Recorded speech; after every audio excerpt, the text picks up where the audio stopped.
and welcome back to my channel. Today I'm going to be talking about the Gasland Documentary. I watched it for free online. I'm going to put the link down below. I do recommend checking it out after this video. The documentary was written by a man named Jamie Foxx. It was very well done. He did a great job. So this movie, Gasland, is pretty much talking about the hydraulic fracturing practices. In other words, it's called fracking, and how those are harmful to our environment and to our health. Fracking right now is actually still a big problem. We are still implementing hydraulic fracturing practices. Really what fracking is it's a source of energy. So it's pretty much a form of oil extraction from underground. But we pump so much water and chemicals into the ground to extract this oil, and that's when it becomes dangerous. Hydraulic fracturing is actually really inadequately regulated. Hydraulic fracturing is not regulated in many of the policies and acts that are in place today. And if it is, then it has a lot of loopholes within the regulations. And this is just for our government to get away with fracking still. 6 states have documented 1,000 incidents of underground water contamination from hydraulic fracturing practices. The fracking fluid consists of 596 and more chemicals, and some of these chemicals are carcinogenic and some are unknown. We don't even know the effects of them yet. Each time we drill a well, we need between 1 to 7 million gallons of water per well. And a well can be fracked up to 18 times in its life. So if you multiply 1 to 7 million gallons of water per well, 18 times a well, that's an extreme amount of water. You're already facing a water scarcity problem in our society today, in our world today. In other countries, they're running out of water. But yet we are using gallons of water per well. Then this water is contaminated and can't be used again. This oil and gas wastewater, called produced water, is being dumped illegally into fields and streams. So this contaminated wastewater, before it's being hauled away and disposed of somewhere else, it is actually put into a pit somewhere to sit there and seep back into the soil. In order for this water in this pit to evaporate faster, they have evaporation sprayers. And this water that's in the flowback pits and it's being sprayed into the atmosphere is toxic, chemical-filled fracking water.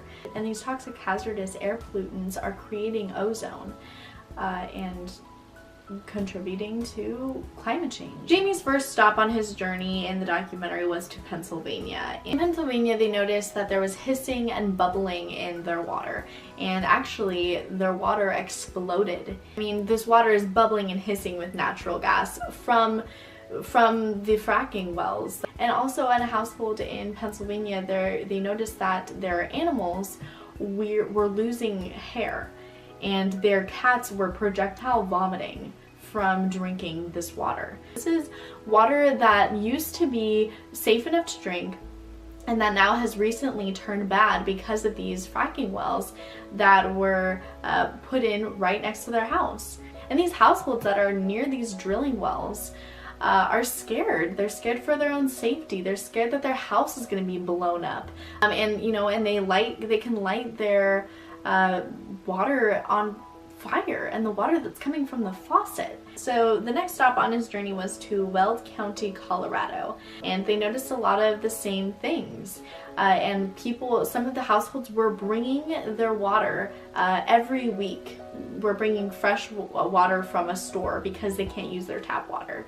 There's been a lot of severe health problems from the residents living in Garfield County, Colorado. They're experiencing headaches, disorientation, ringing in ears, irreversible brain damage, excruciating pain and swelling, and loss of smell, loss of taste. There's also been an increase in asthma in kids. These big oil and gas companies are buying their silence essentially by having them sign these non-disclosure agreements. And even if the people wanted to move because they are having health problems or because their water's contaminated, they can't, because they can't sell their house, because who would want to move when they're looking at a fracking well or when they're going to have health effects because of moving there? No one's going to want to move to that piece of land, so it really devalues the land having these fracking wells. So I'm going to read off this quote from the documentary. It says, $100 million lobbying industry's significant passage of Halverton loophole to Safe Drinking Water Act authorized oil gas drillers specifically to inject known hazardous materials unchecked directly into our adjacent underground drinking water supply. We as citizens deserve to know what is being pumped into our waterways. We deserve to know what chemicals are being used. And for them, in a lot of ways, there's these policies that are put in place where they don't have to let us know. And it doesn't have to be written out on paper, all of these hazardous chemicals and what they entail and how they could harm us. In Divide Creek, that was one of the things that was really shocking to me in this documentary. The creek was bubbling from gas. 115 million cubic feet of gas was said to be blown into this creek. This has led to lots of wildlife death along the creek. There were dead crawdads, dead birds, dead rabbits. Bringing awareness is always going to help the cause, whether that's sharing this video or whether that's sharing the documentary with friends and family. And not only that, maybe doing a documentary showing to the general public, just getting the word out there, maybe talking to your local mayor about some changes that you can make within your community to maybe go renewable energy. If you are using oil or coal or gas as your energy source in your home, you have other options, and I encourage you to research those options and do some research on renewable energies, energy resources, because they're gonna be more beneficial in the long run, and they're not going to be harming other people and other wildlife and our environment as a whole.